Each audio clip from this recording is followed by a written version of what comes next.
Good morning and welcome to the UU Church of Delaware County. We come here from different places, different beliefs, and different backgrounds. We come here for different reasons: to make connections, to seek spiritual growth, to nurture our hearts and souls. May you find comfort, love, and peace as we gather this morning in community. Please rise in body or in spirit as we sing our opening hymn, Gathered Here in the Gray Hymnal. Our opening hymn is Around. Yes. Okay. So, I'm the assistant and sideman. All righty. We'll lead this group over here, and I'll lead this group over here. They'll go first, they'll be second, so don't mind coming in last. Go. It's not a race. Let's learn it first. We'll all sing it through together. Let's sing it through once or twice by ourselves. Ready, go. Gathered here in the mystery of the hour. Gathered here in one strong body. Gathered here in the struggle and the power. Spirit draw near. Okay, let's do it one more time so we know we all got it before it gets tricky. Ready, go. Gathered here in the mystery of the hour. Gathered here in one strong body. Gathered here in the struggle and the power.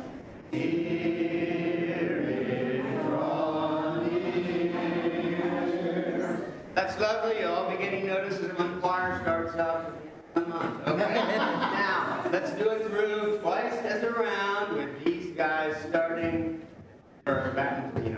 Okay. Ready, 2, 3, 4.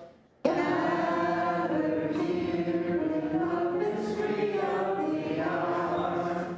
Gathered here in the mystery of the hour. Gathered here in the strong body.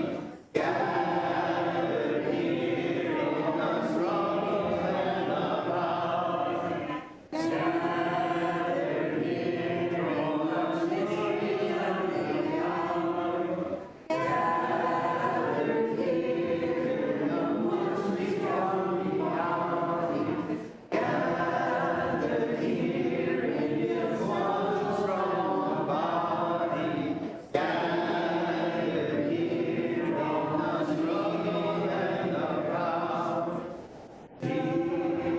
Spirit draw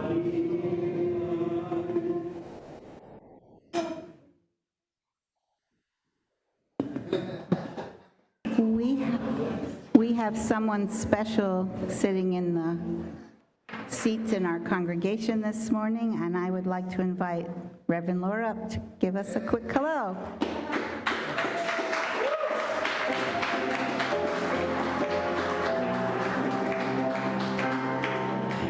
Oh, Lord. Thank you. Good morning, everyone. I am so glad to be here. Again, I'm Reverend Laura. I am your incoming minister. I started August 1st and have been slowly getting settled and meeting people, and I met with the staff on Friday. It was a beautiful day. Oh my. I will start leading services in Gathering. So the Sunday after Labor Day will be my first Sunday. And I'll kind of pop in and out on various Sundays until then, just to say hello and spend some time with all of you. It is really good to be here and worship with you all this morning.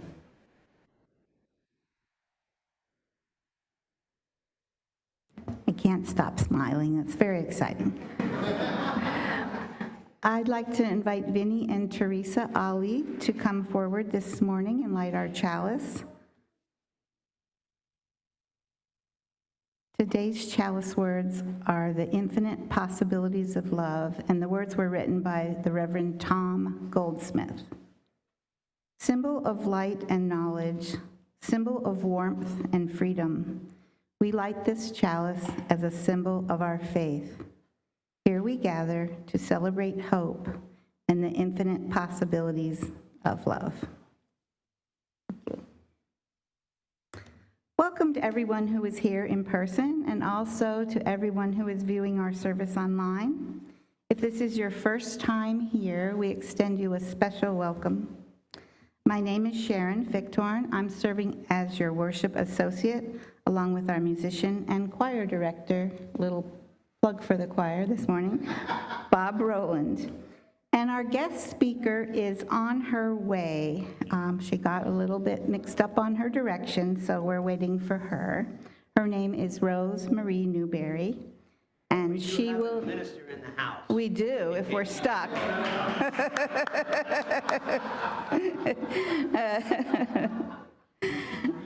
So we will let her introduce herself once she gets here.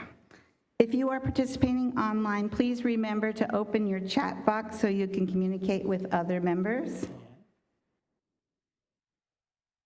And Jim has the online folk on his phone if you want to say hi.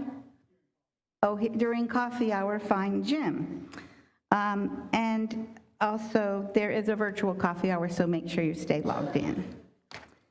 If you're here in person, you can join us for refreshments without even leaving this room, right over here in Fellowship Hall. And there are two announcements from the Connections I wanted to mention this morning. First one is that registration is available for anyone who's interested in joining Soul Matters. If you already attend, you don't need to re-register. It's just for new people.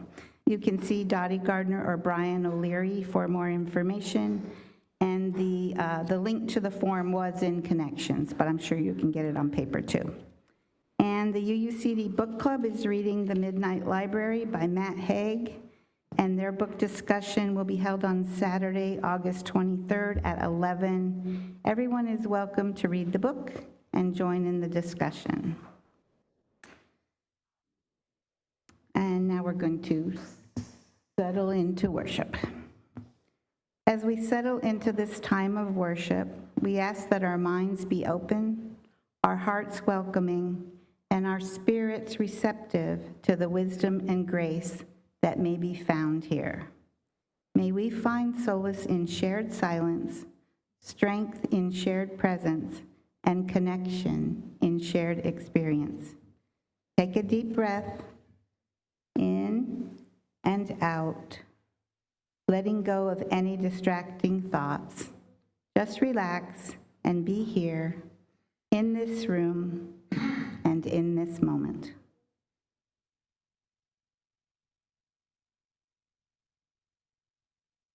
Each Sunday, we gather in community, carrying the emotions and experiences of the week. We may be full of joy or sorrow, and during this quiet time, we honor those feelings by dropping stones into a bowl of water. Just as the stones are held by the water, so are all who drop them held in love by this community. All are invited to come forward, come up the aisle on the side, and return to your seat through the center aisle. And those online, please join us by entering joys or sorrows into the chat. It's called The Remedy. It was written by Kate Lohr. When the world comes undone by corruption, by grief, by fire, or unwanted diagnosis, we sit stunned by the sheer unfairness of it all. Helplessness hums in the bones like a song without melody. But then you hand someone a warm cup and you ask, "How are you, really?" You leave a note on their doorstep or call without needing to solve anything. Not to fix, but just to show up, to stay connected when everything else is falling apart. And then something shifts.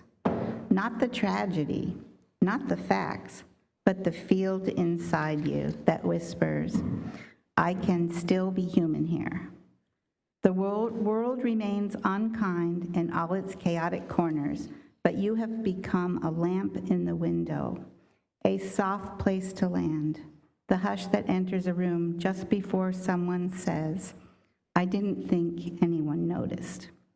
This is the alchemy. When you pour out your small light, your own despair does not vanish, but it softens, ripples, becomes bearable in the warmth it gives. Again and again, the cynics scoff, the voices clash, the ache returns. But over it all, another voice rises, quieter, steadier, from the heart's deep well. Kindness is not the absence of pain. It is the holy defiance of despair. There is a spirit that breathes through us when we choose tenderness instead of retreat. A quiet blessing rising above injustice, above fear, above the weary noise of the world, to whisper, this too is holy, this reaching across sorrow, this choosing to love in a world that forgets how to care for its own.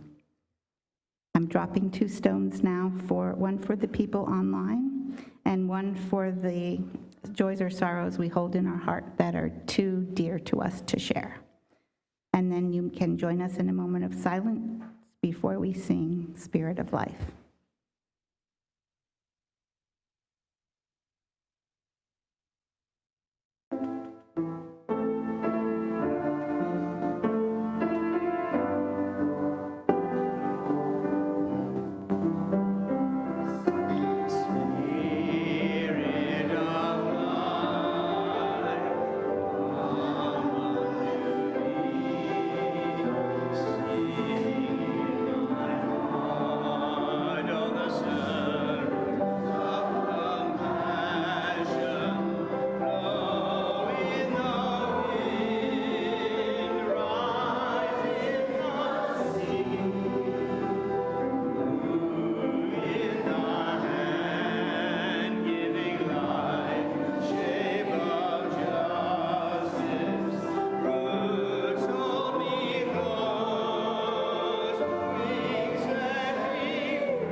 This year we have a fabulous summer RE program for children ages 3 through 5th grade.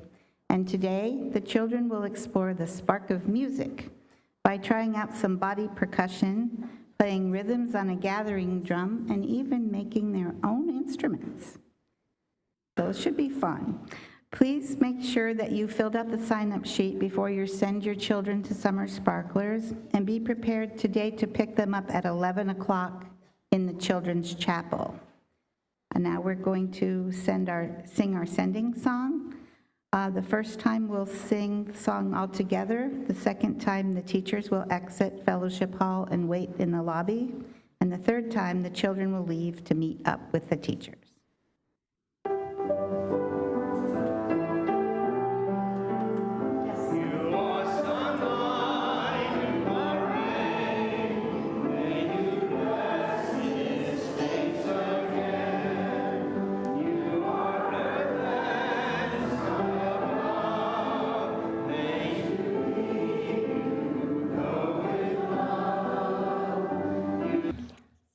Good morning. Good morning.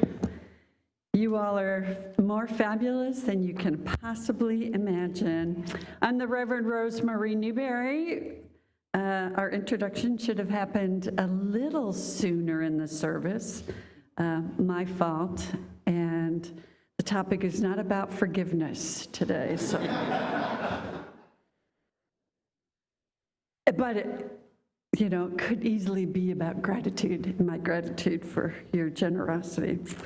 I'm going to talk about UUism and mysticism today, and I didn't print out the reading. No, that's not a problem. I have it right here. Everything has a backup, a digital backup. But this is called The Meaning of Mysticism. And this is an excerpt from the men's lecture of 1957 by Jacob Trapp. So men's lecture are given to a minister that is considered theologically pushing the envelope of UUism. So it's sometimes annual, but not always. And it's probably stuff that a lot of laity don't pay any attention to, but it's a great honor to be chosen as a men's lecturer. Not me, but I've known several who have done. And they will do 4 or 5 different sermons on a specific topic and give it in different locations. Sometimes those are collected in books. So men's lecture is a big deal, kind of like a Berry Street essay, which you all may not know either, but happens annually at our UU ministers' gatherings. Men's lectures have a long history in our tradition that have influenced what's happening at the pulpit and also in our faith beyond. Now, Jacob Trapp was a minister for 25 years in one of our congregations in New Jersey, and I was a student minister there, and that's how I learned about him. He had already been gone for quite a while, but there were what they called Trappists, and these were people that really loved Reverend Jacob Trapp. He had a whole bunch of poetry that was self-published. There were all these little booklets. So Trapp was been one of my kind of influences early in my ministry formation. So, The Meaning of Mysticism by Jacob Trapp. I like to think of mysticism as the art of meeting reality, or the art of richer and deeper awarenesses. It is an experience that comes unbidden. It is a very special experience of that oneness, a rare and wonderful realization of what always is, but which we are seldom aware, that flooding in to overwhelm the illusion of aloneness. I'll repeat that part. The overwhelm of the illusion of aloneness. There are moments when life seems vivid and resplendent, when more than a moral splendor breaks in, when there is a touch of grandeur and of glory in just being alive. In our experience of those moments when we're rapturously one of the wonder of it all, we have an indication of what has been meant by the mystic experience.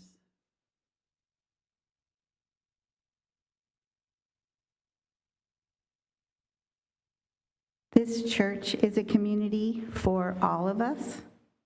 Its energy and resources are our energy and resources. Its wealth is what we share.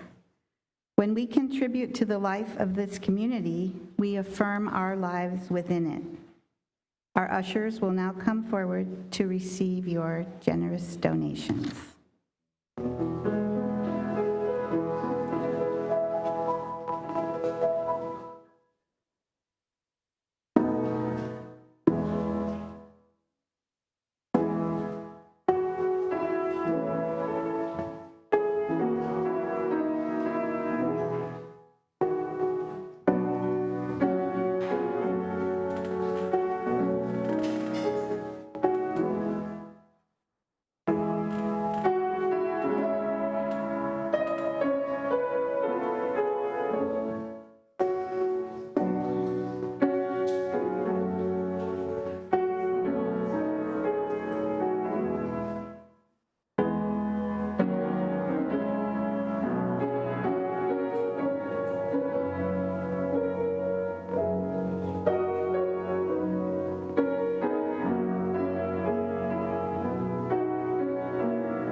So, this topic of mysticism, it's not an easy one to discuss among us UUs.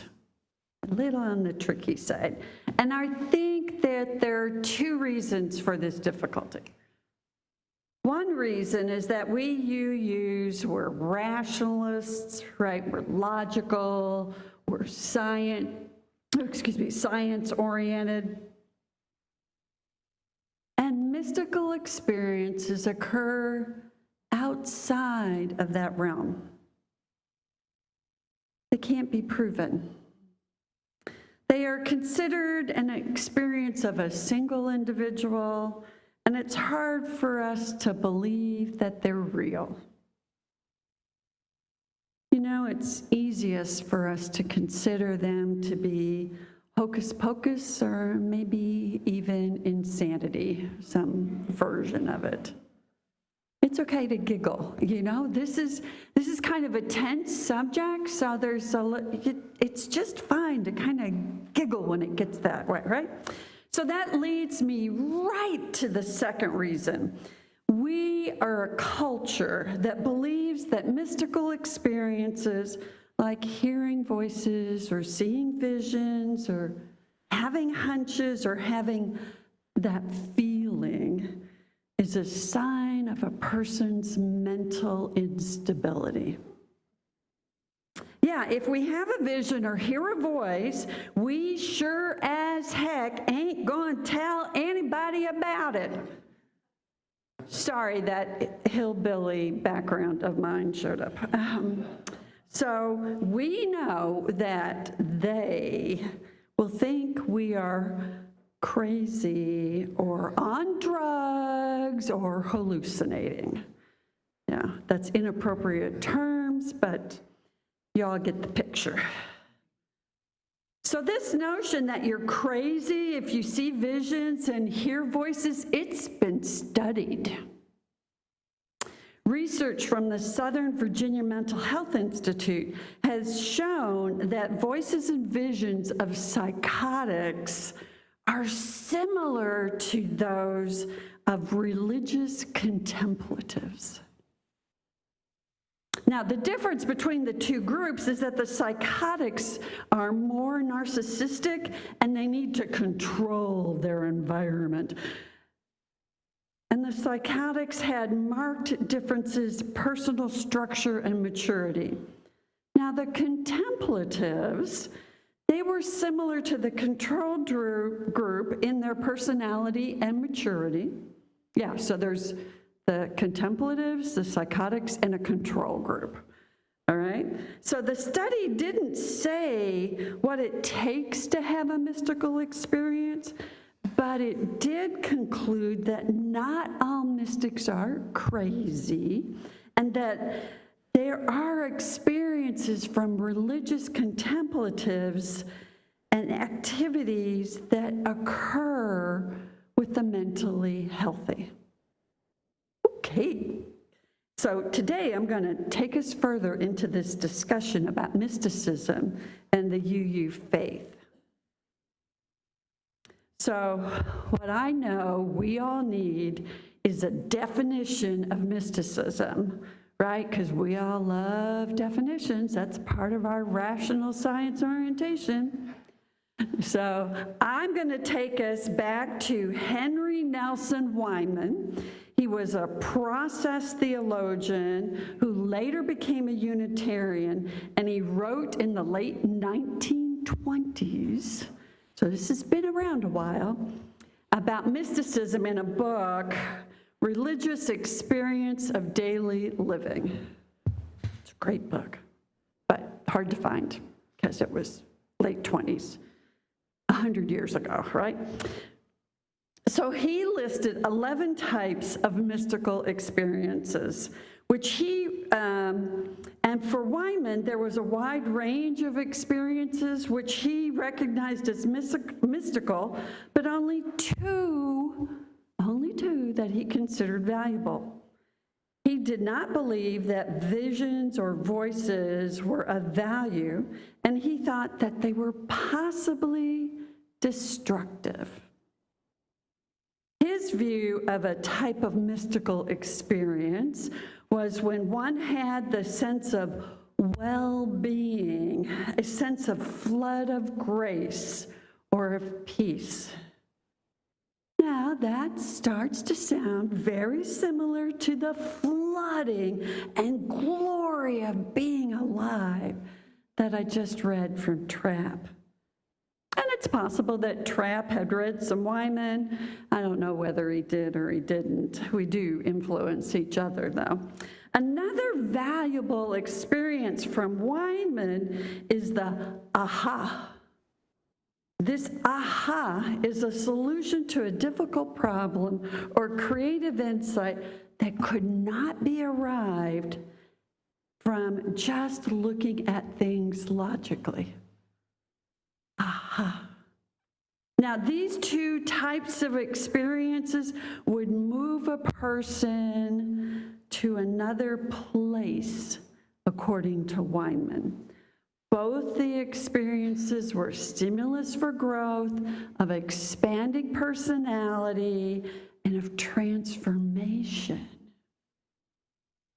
Growth wasn't a requirement for Trapp. He just needed us to feel the one with the wonder of it all. God, that sounds so cool, right? Wyman and Trapp didn't agree on the exact definition of mysticism, and it's not a surprise. And over 100 years, you would think it would evolve some anyway. Now, some of you, if you want to explore further, may be interested in this little booklet. I don't know how the video goes, but it's called Free Thinking Mystics with Hands, Exploring the Heart of Unitarian Universalism. And this is by Tom Owens Toll, and he references Trapp and a few others. I'm cleaning out, this side comment, I am cleaning out my bookcases. I am gifting this book to you. So, in addition to logic and rationalization informing our faith, we also believe that our experience informs us. Now let's look at some personal experiences and see what we might conclude from them about mysticism and our faith. And by personal, I mean single individual. Now, this is an example about a mother's intuition. It's a true story and was in the news reports 20 years ago. It was a dimple on a child's cheek that made the woman draw her breath. Luceta Cuevas was watching the face of a girl playing at a birthday party when something just clicked. The girl could be none other than her daughter, the baby she was told had died 6 years previously. Calling her over, Cuevas told the little girl that she had bubble gum stuck in her hair and she was going to fix it. So she quickly pulled out 5 strands of the little girl's hair, placed it in that, you all get where this is going, right? Placed it in a napkin and put it in a plastic bag. Tests proved that her instinct was right. This little girl was, in fact, Delamar, her daughter. And just as this 31-year-old had always suspected, the baby, oh, it's gonna make me cry today. The baby who was supposed to have died in a fire at the age of 10 days had been alive this entire time. Cuevas had said that she never believed the firefighters when they told her that her daughter had perished in the fire.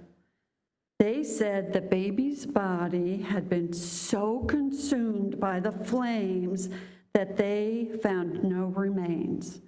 But this mother remained suspicious that this hysterical mother screamed at the firefighters that she thought her baby had been stolen, but she was told, oh, maybe it's your nerves.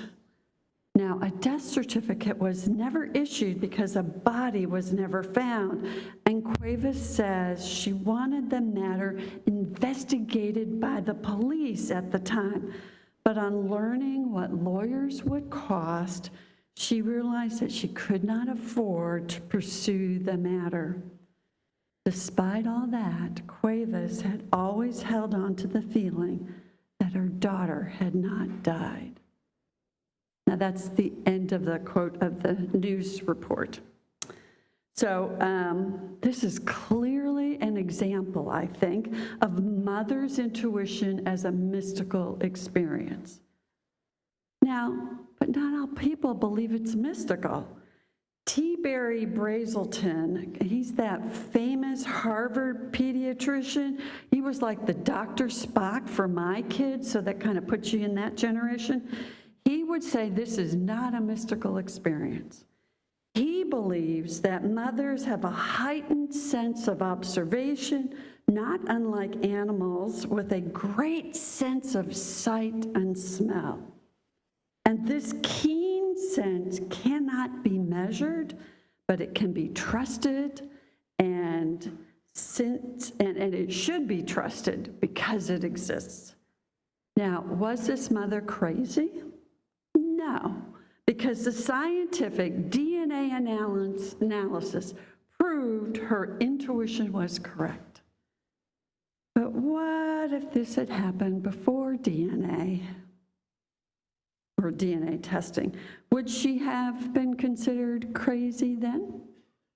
And the firefighters sure did think that she was not normal. Now, this example doesn't meet the criteria of growing and expanding the individual as stated by Weinman. From the quotes of the article, it does not seem like Cuevas was feeling at one with the wonder of it all. Yet there is something about this experience that is magical and a wonder. Is mother's intuition a gift from the divine? I think that all human abilities are gifts, and a mother's intuition is just one of them. And we should celebrate it, be thankful for it, no matter what we label it. All right, let's move on to another example. By some, George de Benneville is considered the father of American Universalism. Y'all in the Philly area, who has heard of George de Benneville?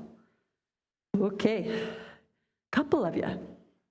All right, so let's go over it. It goes back a couple hundred more years. He was born in 1703 in France, and due to religious persecution, his father moved his family to England after the invitation of William III. Now, most of this information comes from de Benneville's autobiography, if you're curious. So his mother had, oh, get this, 9 children in 5. And she died in childbirth of her youngest son, George. So George was actually raised by Queen Anne, and he attended the finest schools, and he was in the Royal Navy. And while in Tangiers, he had this profound experience.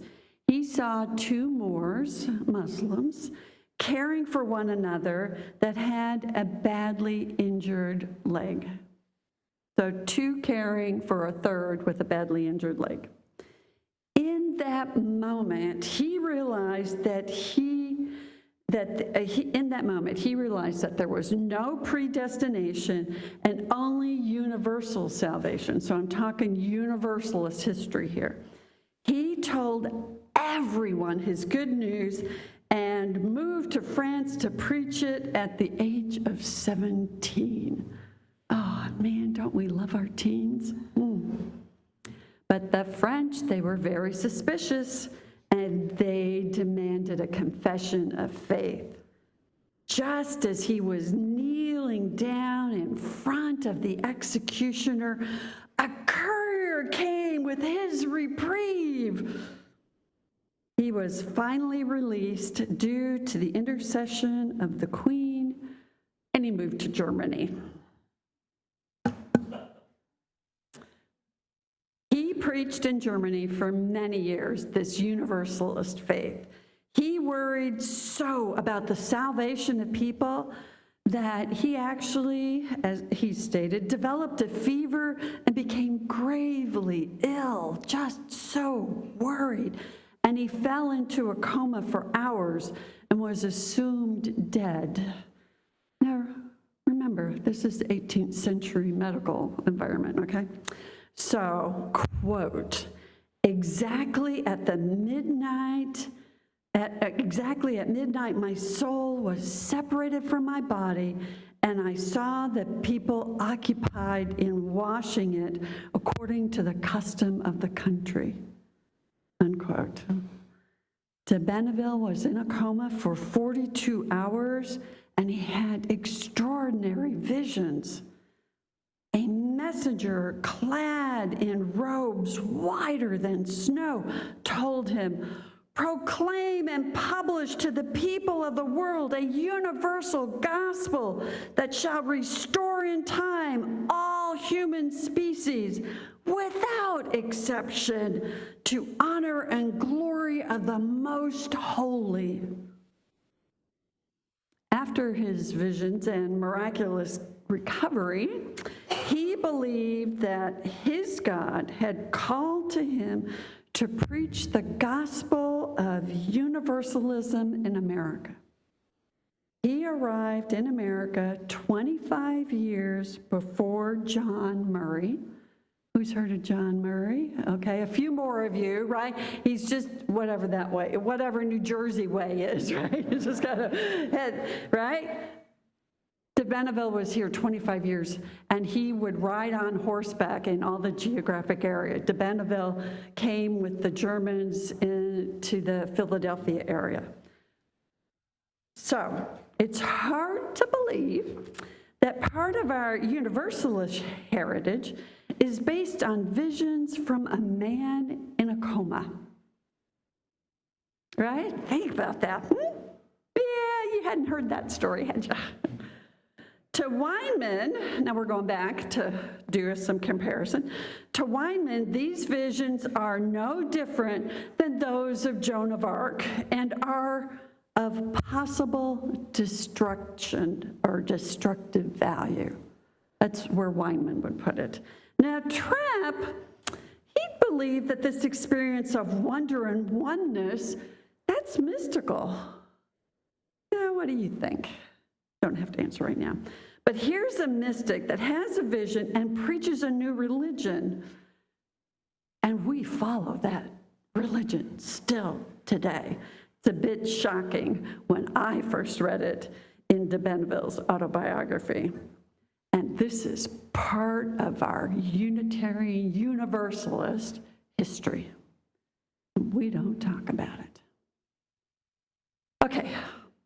My last example is a personal one. There was a time in my life when I was struggling, and this goes back a few decades, but when I was struggling on whether to stay in a relationship or get out. I was frustrated and distraught for days. I couldn't figure out a solution, a logical conclusion. So one afternoon, I was listening to music with my headphones, and I was in a slight meditative state. I heard a voice loud and clear, "Get out." Now, I bolted up upright and was in this like immediate wide awake awareness. For hours and hours, I tried to ignore this experience, telling myself that it wasn't logical. Not logical. But I knew deep in my soul that I had been told the right thing, the decision that I eventually made. At that time, I was no longer conflicted, and I was certain that this was the advice I needed to act upon. I have never regretted that decision. That voice led me ultimately to being here with you, because I would have never had a ministry path if I hadn't followed the get out advice. So Wyman would say that the voice was a mystical experience, but it was of no value. He would also say that my experience could be a realization of a solution to a problem, the knowing that couldn't be deduced from logic, and that would be considered by him maybe as a valuable experience. For me, it doesn't matter how we characterize it. That experience and others similar to it have been a source of guidance for me. I do not know where they come from, and I do not really care.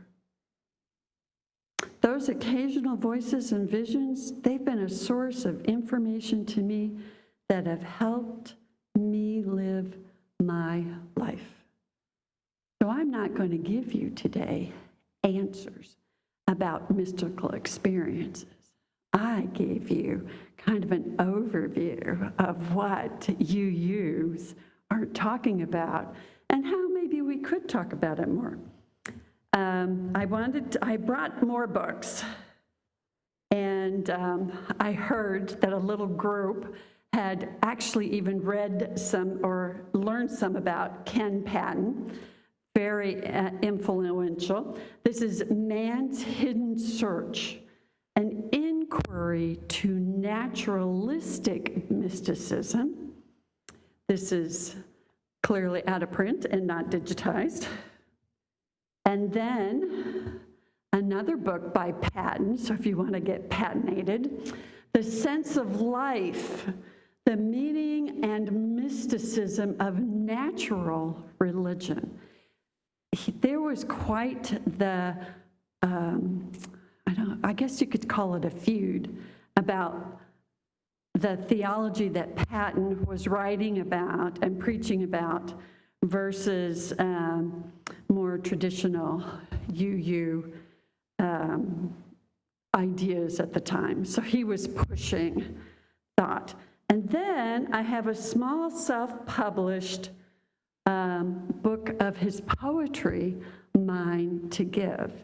And as I'm cleaning out a lot of stuff, this I am leaving for you all also.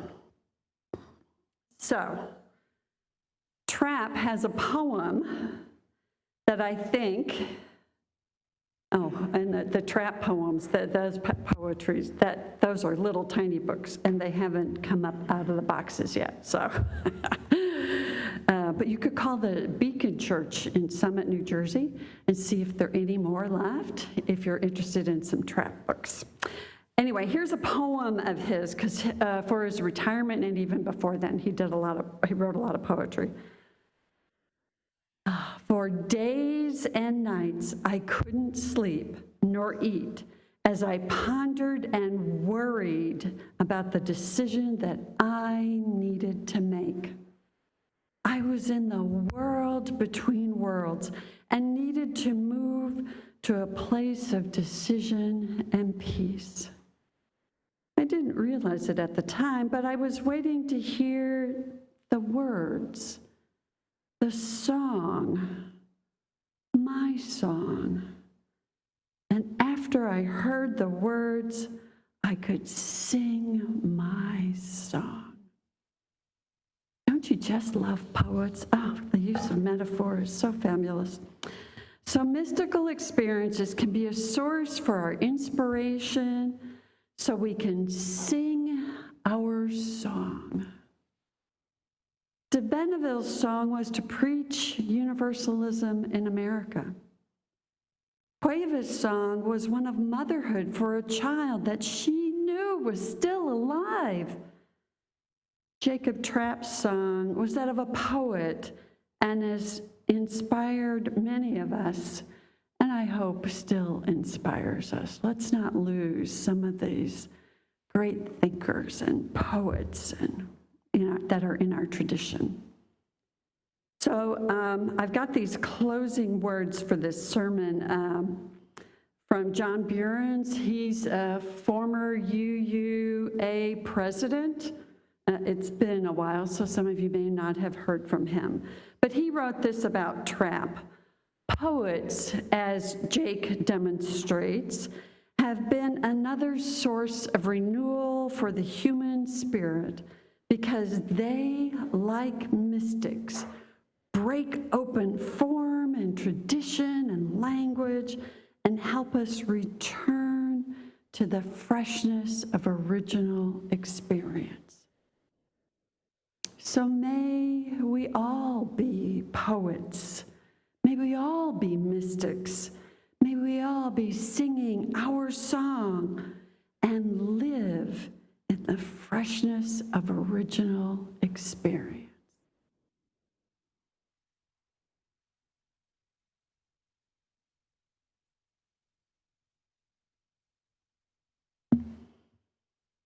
Closing hymn. Going to be up behind me. I'm good. This way. Please rise in body or in spirit for our closing hymn. We would be the one, number 318 in the gray hymnal.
Did we have the benediction for the slide? There we go. Let's do a universal, a unison, not universal, but unison reading this benediction by Eliot.